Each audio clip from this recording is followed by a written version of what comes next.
ध्यान से सुनना। हाँ जी, तो हम लोग वेव ऑप्टिक्स कर रहे हैं। सबसे पहला आज का टॉपिक है principle of superposition of waves, है ना। इसके पहले आप क्या क्या कर चुके हो? इसके पहले आप हाइजन प्रिंसिपल कर चुके हो। हाइजन प्रिंसिपल के से 2 प्रूफ कर चुके हो आप, law of reflection of light, law of refraction of light, और 3 आपने वो डायग्राम करे, बस ज्यादा हमने अभी तक करा नहीं है। ये इस चैप्टर का अच्छा टॉपिक है, principle of superposition of light और इंटरफेरेंस। ये इस चैप्टर का एक सबसे अच्छा टॉपिक है। इस चैप्टर में मेनली 2 ही टॉपिक है बच्चे, इंटरफेरेंस और डिफ्रैक्शन। बस डिफ्रैक्शन खत्म होती है, चैप्टर खत्म। तो principle of superposition of waves हमने पिछले साल वेव्स में भी पढ़ा था, आपको याद है? मैंने आपको एक वेव बताई थी, प्रोग्रेसिव वेव या ट्रैवलिंग वेव। ये एक वेव चल रही है और उसी के आगे एक दूसरी वेव चल रही है, दोनों एक दूसरे से टकराए, है ना। टकरा के जब ये मिक्स होंगे, तो मिक्स हो जाएंगे जब, तो नया वेव बन जाएगा। तो इन दोनों की एनर्जी रीडिस्ट्रीब्यूट हो जाएगी ना। So this is called interference. Interference मतलब इंटरफेरेंस यही होता है। इंटरफेरेंस क्या होता है? जब 2 वेव्स टकराते हैं और टकरा के एक नया एनर्जी डिस्ट्रीब्यूट होके एक नया वेव बन जाता है, तो उसे इंटरफेरेंस कहते हैं। बस ये फर्क याद रखना कि ये जो दोनों वेव्स आपस में कोलाइड करेंगे, जब ये दोनों कोलाइड करेंगे, जब ये आपस में सुपर इम्पोज करेंगे एक दूसरे के पास, तो इनकी फ्रीक्वेंसी सेम होनी चाहिए, इनमें सेम डायरेक्शन में चलनी चाहिए। देखो हमने दोनों सेम ही डायरेक्शन में चलाए थे ना, ये भी इधर जा रहा था, ये भी इधर जा रहा था। दोनों की फ्रीक्वेंसी सेम होना चाहिए, सेम डायरेक्शन में चलनी चाहिए, दोनों का फेज सेम होना चाहिए। या तो इनके बीच का जो फेज डिफरेंस या तो 0 फेज डिफरेंस हो या कुछ कांस्टेंट फेज डिफरेंस हो। मतलब अगर इसमें और इसमें π/3 का फेज डिफरेंस है, तो हर पॉइंट पे π/3 का ही डिफरेंस आए। तो the waves traveling in the same medium, they should travel in the same direction, they should have same frequency and they should have a constant or 0 phase difference। इनके phase में जो difference होना चाहिए या तो 0 या फिक्स्ड फेज डिफरेंस हो, ठीक है जी। इसे इंटरफेरेंस कहते हैं। तो 2 या 2 से ज्यादा वेव जब ऐड होती हैं, तो ऐड होके एक नई वेव बना लेती हैं। इसमें इन दोनों की इंटेंसिटी, दोनों की एनर्जी मिली हुई है। प्रिंसिपल ऑफ सुपरपोजिशन क्या कहता है कि अगर इसका डिस्प्लेसमेंट y1 है, इसका डिस्प्लेसमेंट y2 है, तो जो रिजल्टेंट डिस्प्लेसमेंट बनेगा, जो ये बनेगा, इसका जो रिजल्टेंट डिस्प्लेसमेंट होगा is the vector sum of all the individual displacement. था ना, y is equal to y1 plus y2 plus y3, जितनी भी वेव्स आपस में टकराएंगी उन सब का resultant displacement plus dot dot dot dot yn, है ना।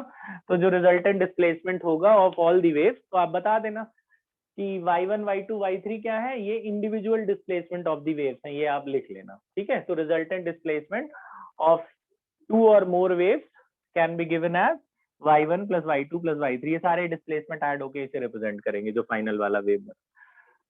अच्छा, और इस प्रोसेस ऑफ एडिशन को क्या कहते हैं? इंटरफेरेंस कहते हैं। जब 2 या 2 से ज्यादा लाइट टकराती है आपस में, तो उनकी एनर्जी रीडिस्ट्रीब्यूट होकर एक नई एनर्जी बन जाती है, एक नई वेव बनती है। उस फिनोमेना को इंटरफेरेंस कहते हैं। इसी इंटरफेरेंस को सबसे पहले 1801 में थॉमस यंग ने सबसे पहले एक्सपेरिमेंटली करके दिखाया था। 1801 में थॉमस यंग ने सबसे पहले इसे एक्सपेरिमेंटली करके दिखाया। उन्हें क्या करके दिखाया, देखना जरा। उसने एक लिया था सोडियम का लैंप। सोडियम का लैंप ही क्यों लिया? क्योंकि वो एक ही कलर देता है, येलो कलर निकलती है उसमें से। तुम कॉलेज में जाओगे तुम्हें दिखाएंगे। सोडियम का जो हमारी ट्यूबलाइट होती है उसमें तो व्हाइट कलर निकलता है, तो 7 कलर होते हैं। तो उसने मोनोक्रोमैटिक लिया। मोनोक्रोमैटिक माने single Chrome, mono single Chrome colour. तो उसने एक सोडियम का लैंप लिया, ठीक है, उसमें से येलो कलर निकलता है, तो वो सोर्स ऑफ लाइट लिया। फिर उसने ना सोर्स ऑफ लाइट के साथ ना, जो सोर्स ऑफ लाइट लिया उसको एक ऐसा कार्डबोर्ड सा लिया था। कार्डबोर्ड में एक ऐसा पतला सा छोटा सा होल कर दिया था, रेक्टेंगल। जैसे ये आपका कार्डबोर्ड है, उस कार्डबोर्ड में ऐसे छोटा सा गत्ता सा ऐसे रेक्टेंगल जैसा काट दिया, रेक्टेंगल जैसा होल कर दिया, इसे स्लिट कहते हैं। तो उसने इस सोर्स ऑफ लाइट के सामने एक स्लिट बना दी, एक गत्ता ले लिया और एक ऐसा कार्डबोर्ड लिया, उसको ऐसे रेक्टेंगल सा होल कर दिया, ठीक है। तो इसको इसने सोर्स स्लिट बोला। ये आपका सोर्स ऑफ लाइट है, मोनोक्रोमैटिक सोर्स ऑफ लाइट। यानी कौन सी light? Monochromatic source of light. यानी कौन? Sodium lamp. येलो कलर का उसने लिया था सोडियम लैंप। सोडियम लैम्प, उसके सामने उसने एक छोटा सा ऐसा होल कर दिया रेक्टेंगल सा, उसका उसने नाम, उसको उसने बोला सोर्स। ये सोर्स का स्लिट है, ये जो गैप जो होल करते हैं इसे स्लिट कहते हैं। इस स्लिट के साथ फिर आगे कुछ दूर पर कितने, अच्छा ये गैप कितना था, उसने बोला ये अराउंड 1 मिलीमीटर के करीब गैप था। ठीक है, इस सोर्स का जो विड्थ थी, ये जो चौड़ाई थी, ये जो गैप था, ये अराउंड 1 मिलीमीटर था। तो यहाँ पे हम 2 डायमेंशन में दिखा रहे हैं तो ऐसा नहीं बना रहे। अच्छा, तो ये अराउंड 1 मिलीमीटर था। फिर यहाँ से 10 सेंटीमीटर दूर, अराउंड 10 सेंटीमीटर दूर, उसने फिर एक बड़ा सा कार्डबोर्ड लिया, उस कार्डबोर्ड में और 2 होल कर दिए। थोड़ा और दूर कर देता हूँ, 10 सेंटीमीटर दूर उसने फिर एक बड़ा सा कार्डबोर्ड लिया, उसमें उसने 2 होल और कर दिए। यहाँ पे 2 होल, एक गैप इधर बना दिया, एक गैप इधर बना दिया, 2 स्लिट और ले लिए। इसका नाम S1 दिया, इसका नाम S2 दिया। यहाँ से यहाँ तक का गैप कितना था, अराउंड 10 सेंटीमीटर।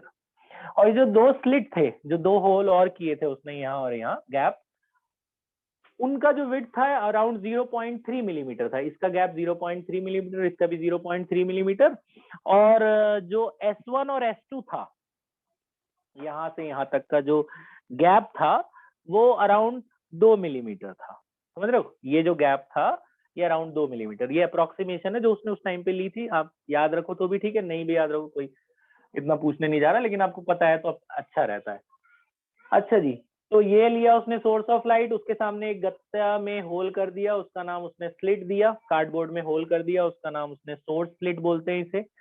फिर उसी के थोड़ी दूर पे एक बड़ा सा कार्डबोर्ड लिया, उसमें फिर से 2 उसने गैप बना दिए, S1 और S2, 2 स्लिट और ले लिए।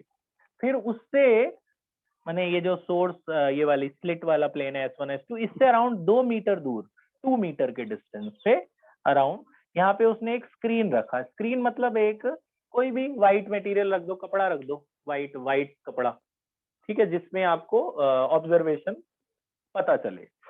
तो क्या ऑब्जर्वेशन पता चली, उसने ये सोर्स से जब लाइट निकली, यहाँ से लाइट निकलेगी, तो लाइट जब निकलेगी तो आपको पता है लाइट तो ऐसे चलती है ना, लाइट वेव कैसे चलती हैं, ऐसे चलती है, क्रेस्ट ट्रफ। क्रेस्ट ऊपर वाले को क्रेस्ट बोलते हैं, नीचे वाले को क्या बोलते हैं, ट्रफ, है ना। लाइट वेव इस तरह से चलती है। अच्छा, तो उसने क्या देखा कि जैसे ही इसने यहाँ से लाइट छोड़ी ना, यहाँ स्क्रीन के ऊपर कलर्ड बैंड नजर आने लग गए। मतलब कलर्ड मतलब ऑल्टरनेट, ऐसे जैसे यहाँ पे ब्राइट स्पॉट नजर आया सेंटर पे, फिर डार्क, फिर ब्राइट, फिर डार्क, ऐसे यहाँ पे ब्राइट एकदम चमक नजर आई, शाइन सा स्पॉट नजर आया सेंटर पे, फिर उसके उधर एकदम ब्लैक ब्लैक सा नजर आया, डार्क, फिर ब्राइट, फिर डार्क, ऐसे ऑल्टरनेट उसे ब्राइट डार्क, सेंटर के लेफ्ट में और सेंटर के राइट में 4-5 उधर ब्राइट डार्क नजर आए, 4-5 नीचे ऑल्टरनेट डार्क ब्राइट बैंड नजर आए, कलर स्पॉट नजर आया। तो उसने क्या फिर एक्सप्लेनेशन दी, उसने बोला जी यहाँ से सोर्स ऑफ लाइट गई होगी, तो इसमें से मान लो निकला क्रेस्ट, फिर ये ट्रफ, फिर क्रेस्ट, फिर ट्रफ, ऐसे करके चला होगा ये क्रेस्ट ट्रफ चला होगा। ठीक है, क्रेस्ट ट्रफ। फिर जब वो यहाँ से गुजरेगा, यहाँ से तो फैलता जाएगा ना, लाइट स्प्रेड होती जाएगी। फिर जब वो ऐसे जब गैप में पहुंचेगा पहली स्लिट में, फिर से निकलना शुरू होगा, क्रेस्ट ट्रफ, क्रेस्ट ट्रफ, ऐसे फिर से निकलना शुरू होगा। यहाँ से भी ऐसे होल में से निकलेगी light, crest trough, crest trough, फिर क्रेस्ट आएगा, फिर यहाँ से भी क्रेस्ट आएगा। तो उसने देखा कि जो सेंटर वाली है, जो सेंटर पे वो था, वो ब्राइट था, सेंटर पे ब्राइट नजर आया। तो उसने क्या बोला, उसने ऐसा ऑब्जर्व किया, उसने देखा कि जब एक क्रेस्ट दूसरे क्रेस्ट पे टकरा रही है, एक क्रेस्ट एक वेव की दूसरे वेव की क्रेस्ट के साथ टकरा रही है, तो इसका एम्पलीट्यूड और इसका एम्पलीट्यूड ऐड हो जा रहा है, दोनों का एम्पलीट्यूड ऐड होके एक नया वेव बन रही है, उसका एम्पलीट्यूड इससे ज्यादा है। तो इन दोनों की एनर्जी ऐड होके एक नई energy I.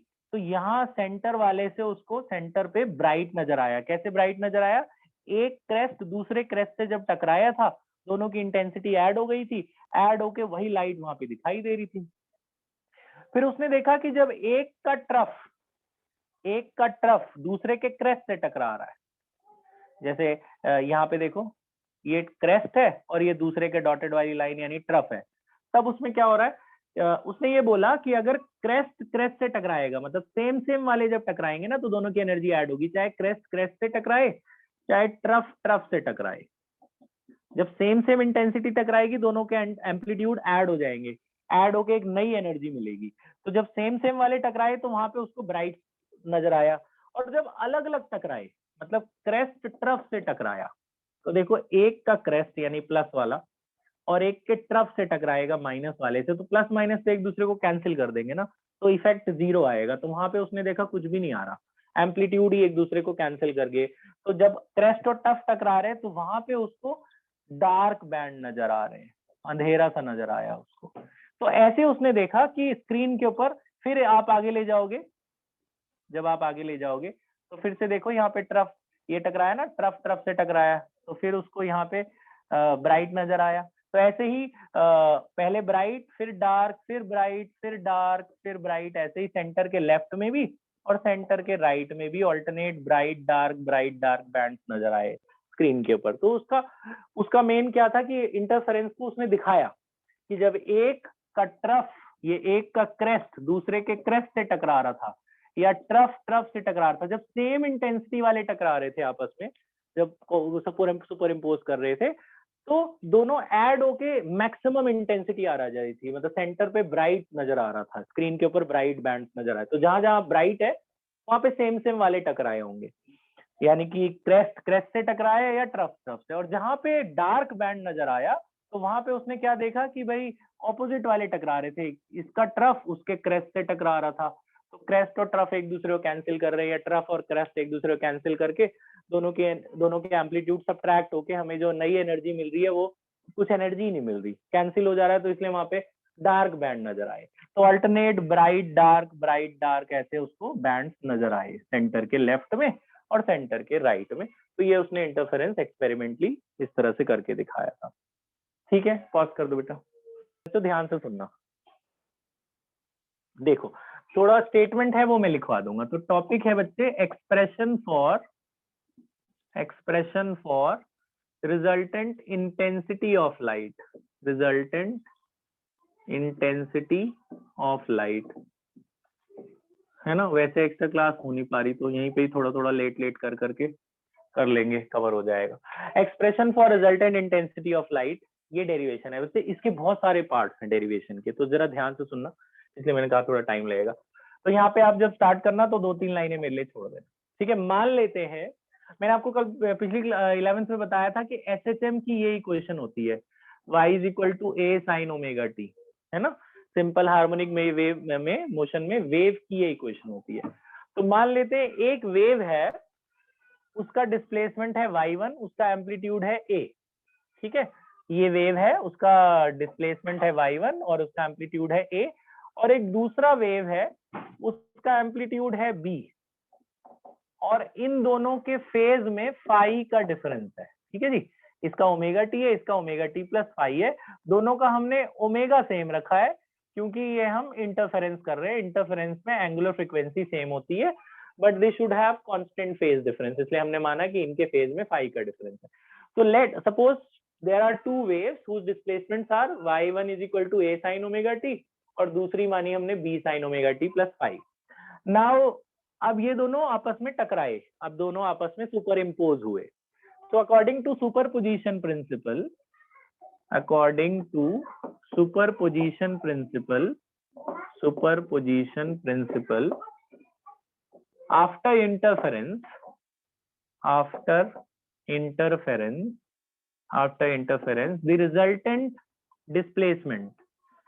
the resultant displacement is given as, resultant displacement क्या होता है जी, दोनों ऐड कर दो, y1 और y2 दोनों के आपने डिस्प्लेसमेंट को ऐड कर दिया तो रिजल्टेंट डिस्प्लेसमेंट आ गया। तो जो y1 है उसकी इक्वेशन क्या है, उसकी इक्वेशन है a sin ओमेगा t, और जो y2 है उसकी है b sin omega t plus phi. y1 आपकी ये थी, y2 ये थी, दोनों ऐड हो गए, ऐड होके ये बन गया y1 is equal to a sin omega t, दूसरी b sin omega t plus phi. ध्यान से देखते रहना। अब इसे खोल देते हैं, ये जो आपका साइन ए प्लस बी, नॉन मैथ्स वाला अगर कोई बच्चा है तो साइन ए प्लस बी का क्या फॉर्मूला होता है, साइन ए प्लस बी होता है बच्चे sign A cos B plus cos A sine B, ये लगा के हम इसे एक्सपैंड कर रहे हैं, बाद में रिकॉर्डिंग देख के लिख लेना, अभी बीच में मैं मिटा दूंगा। तो साइन ए प्लस बी का ये फॉर्मूला लगा रहे हैं बच्चे। तो sign A cos B plus cos A sine B लगा के मैंने इसे खोल दिया।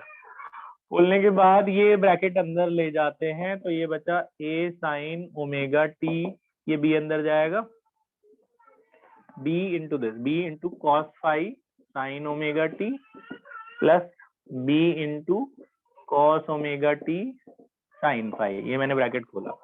अब आप देखो इन दोनों में साइन ओमेगा टी कॉमन है, साइन ओमेगा टी कॉमन ले लो, तो यहाँ पे बचेगा a plus b cos phi, है ना, बी, ये साइन ओमेगा टी कॉमन ले लिया, तो यहाँ पे a बचा है, यहाँ पे b कॉस फाई बचा है, इसमें कुछ भी कॉमन नहीं है, ये मैं ऐसे ही लिख देता हूँ, b sine phi cos omega t, मैंने साइन पहले लिख दिया, कॉस बाद में, जो भी बताता हूँ आपको, वैसे मल्टीप्लाई में कोई फर्क नहीं पड़ता।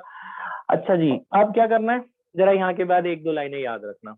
जो साइन के साथ वाला पोर्शन है ना, ये बातें याद रखना जो मैं बोल रहा हूँ, साइन के साथ जो ये पोर्शन आपको दिख रहा है, इसको कुछ अज्यूम करना होता है। साइन के साथ वाले को मान लेना आर कॉस थीटा, पहली क्वेश्चन, और जो कॉस ओमेगा टी के साथ पोर्शन है, जो बी साइन ऑफ फाई है, इसको मान लेना आर साइन थीटा, क्योंकि ये कॉन्स्टेंट है, इनको हम कुछ भी मान सकते हैं, ये पूरा कांस्टेंट है, ए और बी फाई सब कांस्टेंट है, तो इसको हमने माना आर कॉस थीटा, और साइन के साइन ओमेगा टी के साथ वाले को आर कॉस थीटा, और कॉस ओमेगा टी के साथ वाले को आर साइन थीटा मान लेना। ऐसा माना क्यों?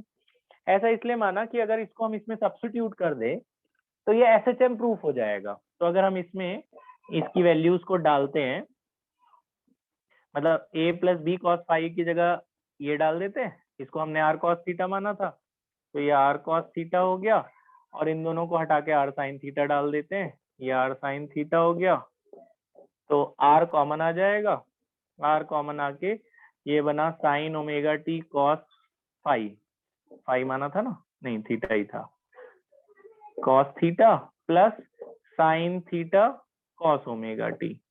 तो आप ये देखो, ये फिर से ये वाला फॉर्मूला बन गया, sign A cos B plus cos A sine B, है ना, sign A cos B plus cos A sine B. तो इस पूरे को हटाकर हम ये लिख सकते हैं ना, साइन ए प्लस बी, तो इन सबको हटा देंगे हम, हटा के लिख देंगे साइन ए प्लस बी। इस पूरे को हटाकर हम क्या लिख सकते हैं, चारों टर्म को हटा के साइन ए प्लस बी, तो इन चारों टर्म को हटा के लिख देंगे साइन ए प्लस बी, ये ए ये बी, साइन ए प्लस बी।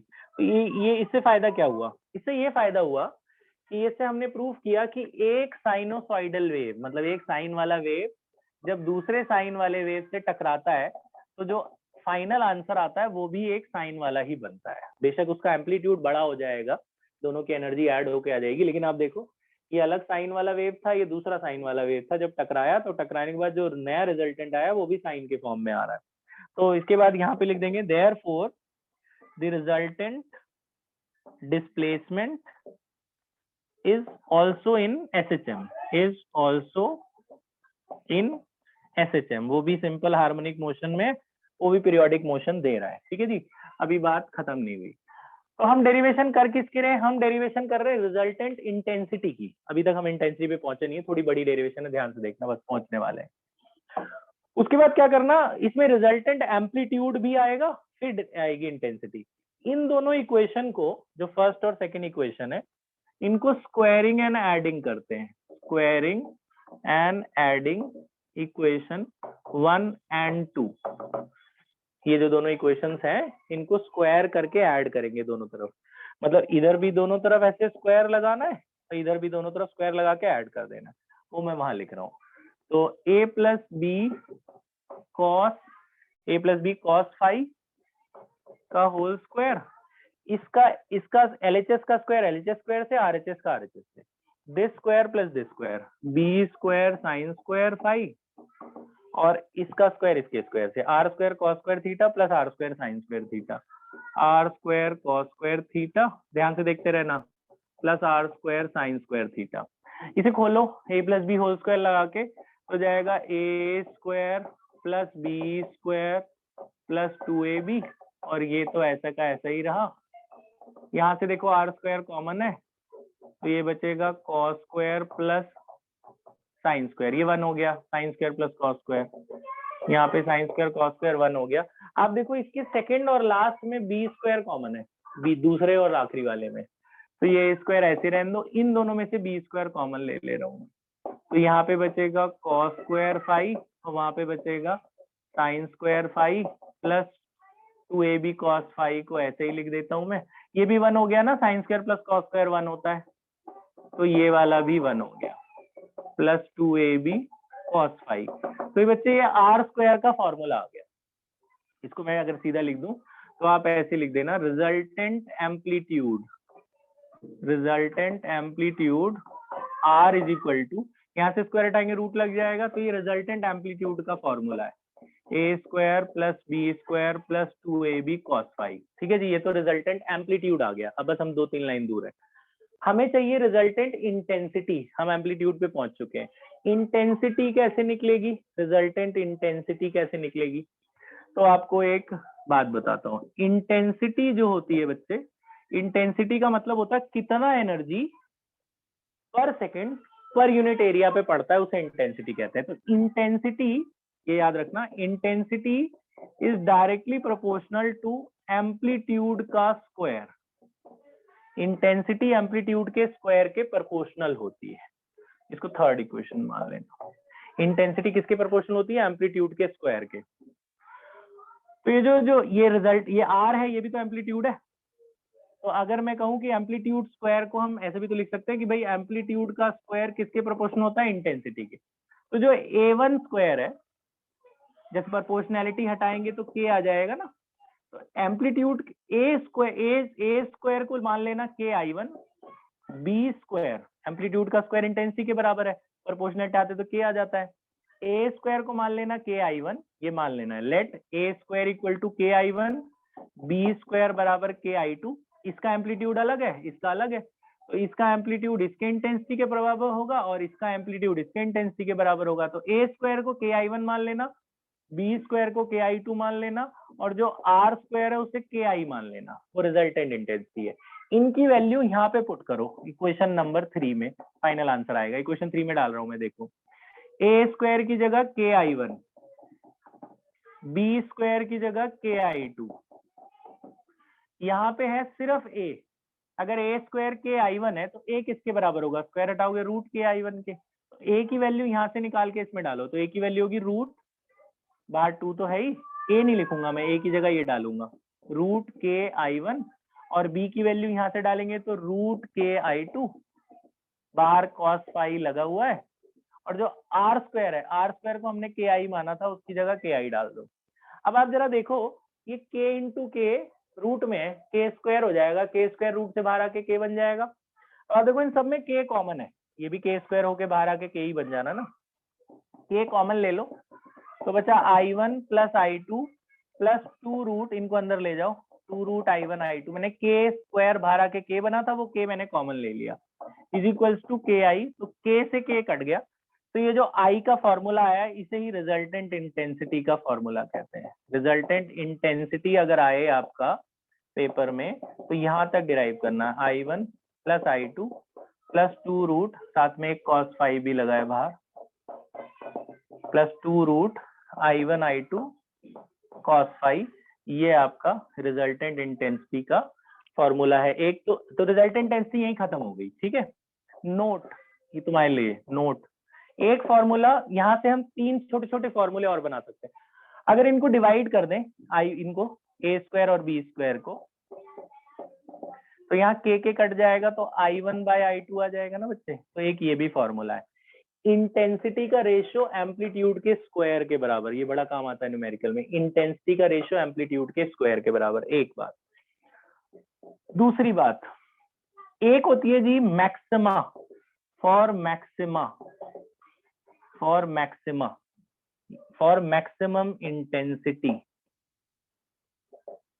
मैक्सिमम इंटेंसिटी, जिसे हम लोग I मैक्स कहते हैं।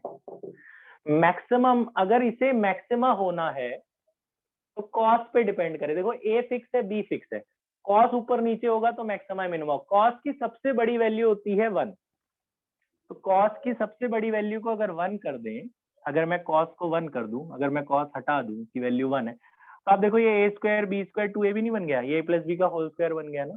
तो ये चीज मैं आपको डायरेक्ट लिख रहा हूँ इधर, कॉस की वैल्यू 1 करने पर ये a plus B whole square हो जाता है बच्चे। तो मैक्सिमम इंटेंसिटी का ये फॉर्मूला होता है a प्लस बी का होल स्क्वायर। वैसे ये रिजल्टेंट है, यहाँ पे अगर हम k लगा दें, क्योंकि आर स्क्वायर बराबर के आई है ना, अगर इसको मैं के आई कर दूं तो k मैं वहां ले गया। तो मैक्सिमम इंटेंसिटी का ये फॉर्मूला होता है बच्चे a प्लस बी का होल स्क्वायर। और मिनिमम इंटेंसिटी, यहीं पे लिख दे रहा हूं मैं, मिनिमम इंटेंसिटी, मिनिमा कब होगा ये मिनिमा कब होगा? जब कॉस की वैल्यू सबसे कम हो जाए। सबसे बड़ी वैल्यू मैंने आपको बताई भाई 1 होती है। अगर मैं यहाँ 1 डाल दूं तो ये a प्लस बी का होल स्क्वायर बन गया, तो उसे मैक्सिमम इंटेंसिटी बोलेंगे। मिनिमा कब होगा? अगर ये -1 हो जाए। तो कॉस की वैल्यू माइनस डालोगे तो ये माइनस नहीं हो जाएगा, तो अब ये formula a square plus B square minus 2ab हो जाएगा। तो यानी कि जो मिनिमम इंटेंसिटी होती है बच्चों, वो a माइनस बी के होल स्क्वायर के प्रोपोर्शनल होती है। Maximum intensity k into A plus B whole square. k क्यों लगा रहा हूं मैं? ये तो रिजल्टेंट आर स्क्वायर का फॉर्मूला है ना, आर स्क्वायर को के आई लिख सकते हैं, तो यहाँ k लगा सकते हो आप। तो मैक्सिमम इंटेंसिटी में ये 1 हो गया था कॉस, तो आपका a प्लस बी का होल स्क्वायर बन गया था। मिनिमम में इसे -1 कर देना, तो ये माइनस बी होल स्क्वायर। इससे फायदा क्या हो रहा है?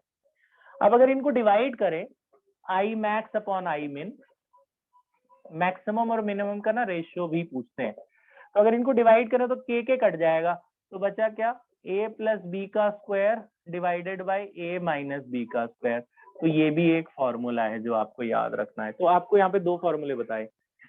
सिंपल इंटेंसिटी का रेशियो एम्पलीट्यूड के स्क्वायर के रेशियो के बराबर होता है, नॉर्मल इंटेंसिटी। और मैक्सिमम और मिनिमम इंटेंसिटी का ratio a plus B square upon a minus B के स्क्वायर के रेशियो के बराबर होता है। ठीक है, तो डेरिवेशन अगर रिजल्टेंट इंटेंसिटी है तो यहीं तक करना है। ये पार्ट जो बताया गया ये न्यूमेरिकल में काम आने वाला है। ठीक है, यहाँ तक कर लो पॉज।